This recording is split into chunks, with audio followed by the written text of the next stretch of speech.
That made a lot of sense. What's up? Yeah.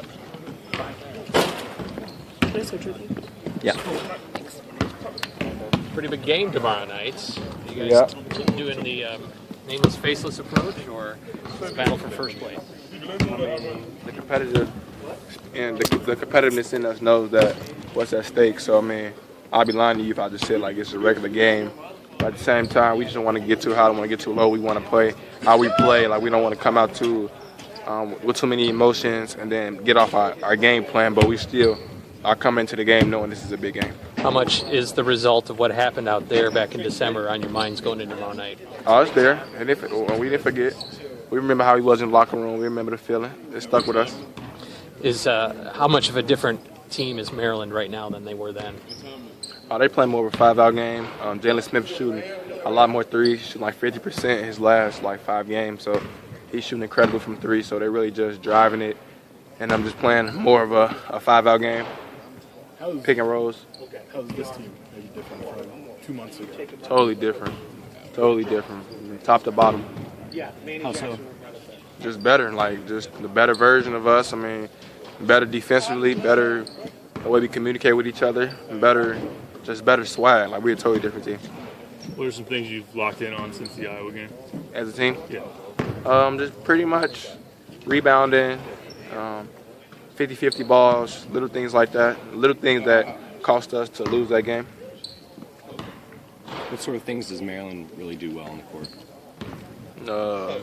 They number 9 in the country, so you could pick a lot. But I mean, they shoot threes. They're just a good team.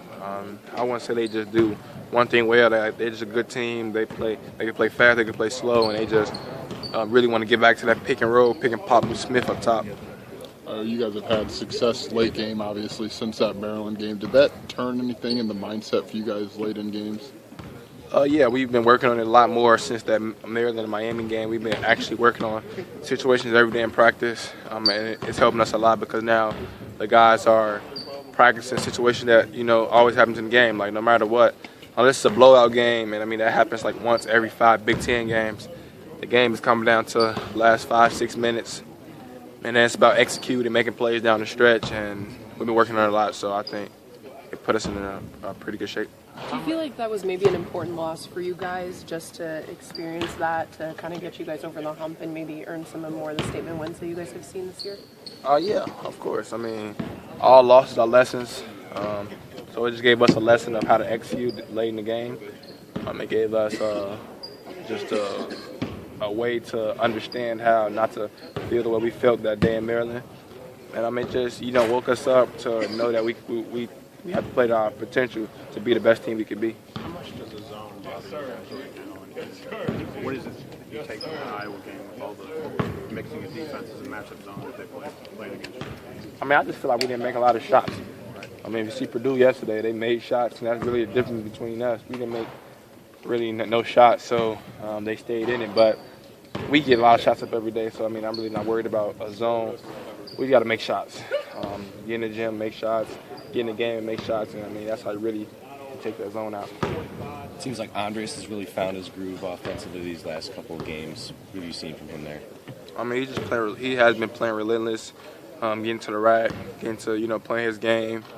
His confidence is there. I'm proud of him. I always like to see people, excel and doing what they do, and he's been doing a great job of that. He seems to really exude a lot of toughness in his game, the physicality he plays with, despite maybe not being one of the bigger guys in the court.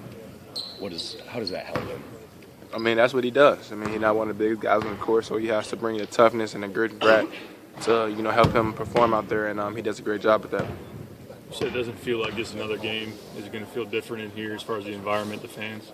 I mean, yeah. I mean, it's a sold-out arena, so, I mean, it's going to be a lot of people here yelling, screaming, but at the end of the day, go tip the ball up, and then we go play 2 20-minute halves, so we just got to just break it down into that and not make it too big of a game where, people are off their squares or too excited, and then they start doing things that they're not accustomed to doing. So pretty much just coming out and playing their game, that's what I'm going to try to do and will do, and that's what I've been preaching to the team.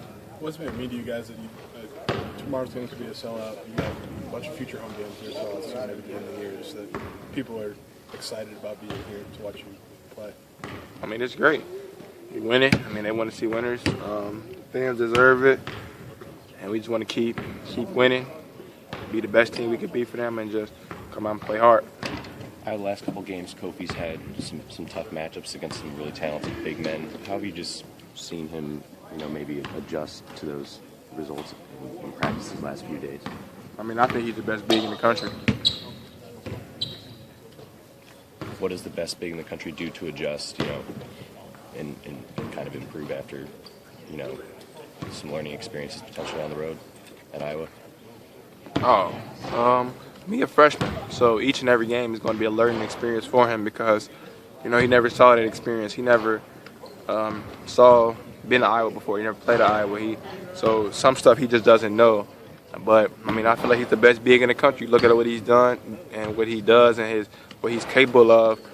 I mean, as a freshman, as a guy who, been playing basketball for 4 to 5 years, I mean, the best big in the country. And any big that he goes up against, I always tell him, you the best big on the court. And he goes up there and show it, and he's getting better and better each and every day. He get in the gym. Like I told him, don't get too high, don't get too low. Every loss is a lesson, and that's what he's done. Just staying level-headed. Thanks, Al. Thanks, Al.